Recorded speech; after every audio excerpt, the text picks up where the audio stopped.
insya Allah tanggal 28 jam 10 pagi hari Rabu itu sidang pertama. Jadi saya berharap teman-teman mungkin bisa membantu untuk hadir. Tanggal 28 jam 10 pagi insya Allah sidang pertama perkara nomor 489 PDTG 2025 PN Jakarta Sel. Itulah nomor perkaranya. Intisari gugatannya itu adanya dugaan uang prestasi yang dilakukan oleh tergugat RG. Seperti itulah intisarinya, saya nggak boleh jelaskan karena itu materi dari perkara, dan silakan Anda bisa mengikuti dalam proses sidangnya pada hari Rabu jam 10 pagi di Pengadilan Negeri Jakarta Selatan pada tanggal 28. Ada undang-undang yang mengatur soal itu. Kerugian dia bisa dibayar itu 100-200 juta.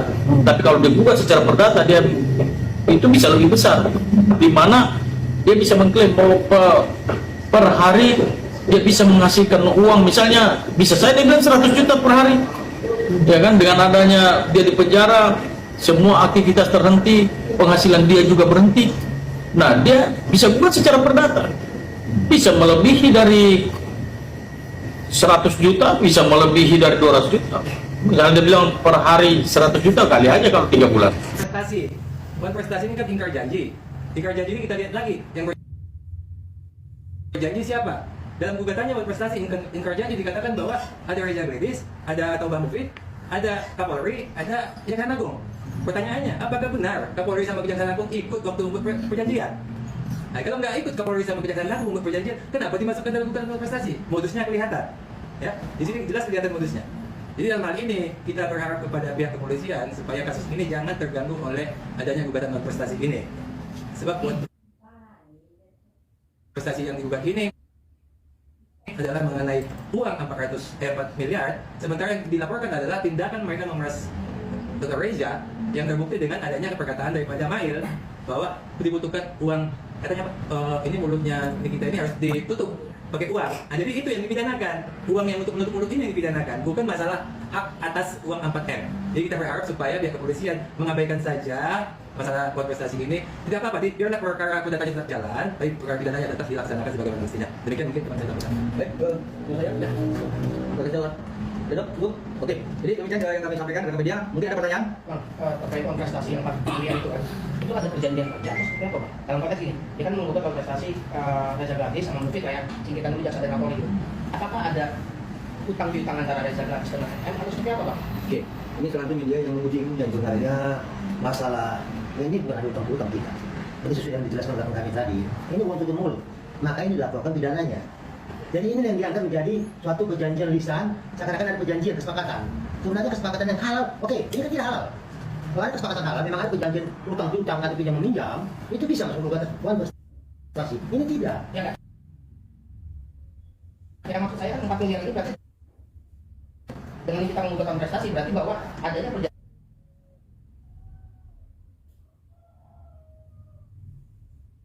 kerja.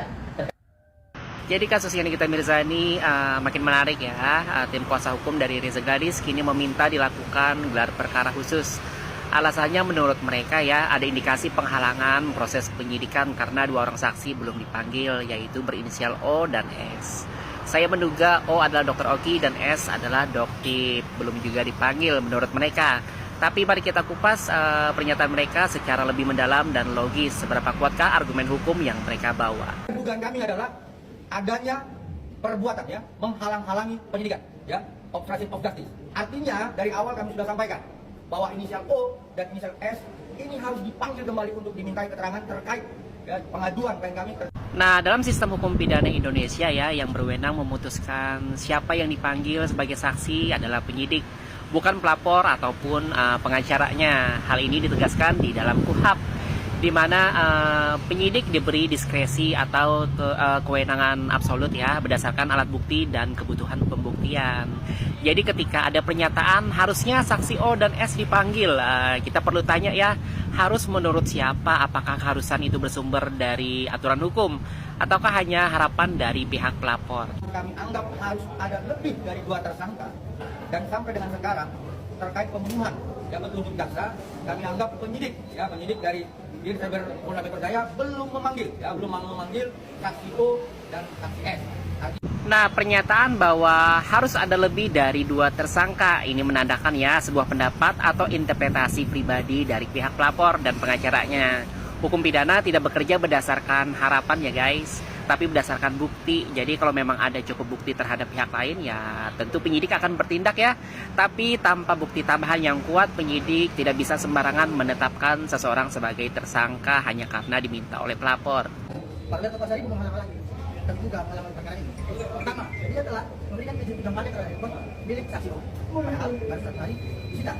Selanjutnya, berdasarkan peristiwa hukum tanggal 14 kemarin terkait pihak tambahan, semua perkara itu mengarah ke saksi O dan saksi S. Maka seharusnya sebelum kembalikan kepada kejaksaan, Pak Roberto Pasari selaku pimpinan penyidik dalam perkara ini mengambil keterangan tambahan dari saksi O dan saksi S. Baru setelah itu dikembalikan berkas kepada kejaksaan. Kemudian pengacara juga menuduh penyidik ya menghalangi proses hukum karena tidak segera memanggil saksi tambahan sebelum menyerahkan berkas kembali ke jaksa. Tapi dalam praktiknya guys, kalau jaksa memang merasa perlu pemeriksaan ulang, jaksa akan memberikan petunjuk formal lewat P19.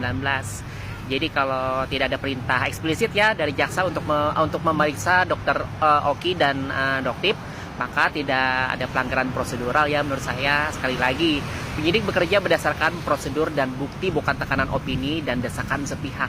Nah, dari sini bisa disimpulkan ya bahwa proses hukum itu bukan soal siapa yang paling vokal, tapi siapa yang paling punya bukti. Penyidik bukanlah eksekutor keinginan dan harapan dari pelapor guys, tapi penyidik itu pelaksana hukum berdasarkan fakta hukum. Kalau memang ada yang merasa penyidik lalai ya mekanisme pra-peradilan kan terbuka untuk diajukan.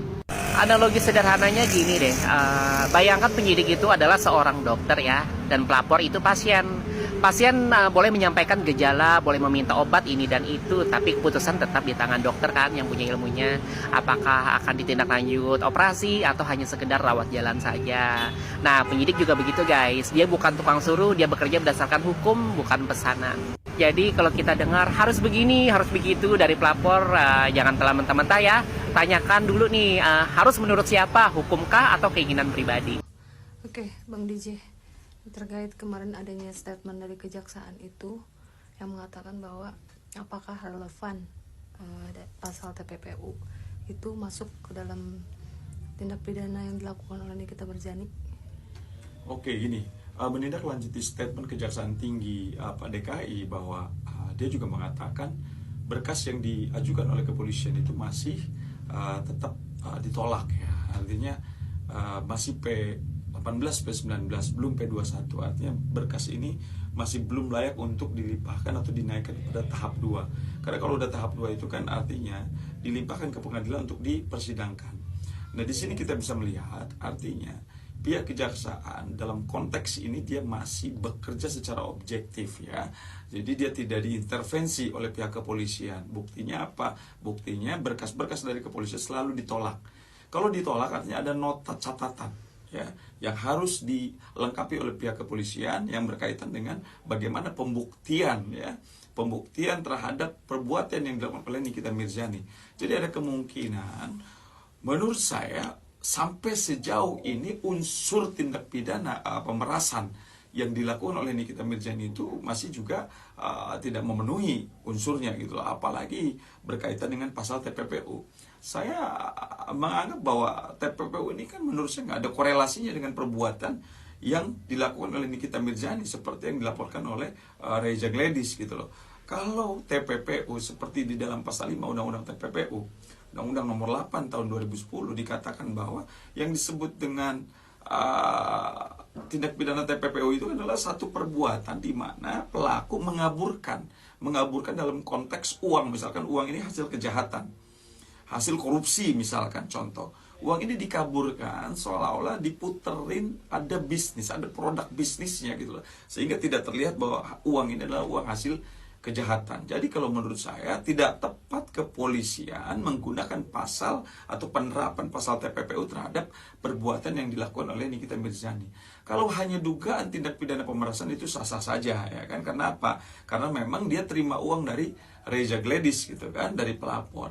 Cuman kita melihat bahwa uang ini kan bukan diminta oleh Nikita Mirzani, tetapi pelapor menawarkan uang tersebut kepada Nikita Mirzani untuk meminta bantuan meminta bantuan dalam konteks ini adalah ada indikasi bahwa pelapor pun ada melakukan perbuatan pidana. Contoh, dia ada ibaratnya kayak bisnis skincare yang overclaim, atau di sini kalau kita katakan bahwa pelapor masuk ke dalam bagian adalah mafia skincare. Nah, kenapa saya katakan dia mafia skincare? Karena memang bisnisnya dia adalah skincare gitu loh. Dan di sini dia seperti ketakutan ketika Nikita Mirzani memblow up pelaku mafia skincare ini dengan gaya-gayanya Nikita Mirzani sebagai seorang public figure, jadi ketakutan, sehingga pelapor mencoba menghubungi Nikita Mirzani untuk meminta bantuan gitu lah. Artinya kalau kita lihat bahwa di sini adalah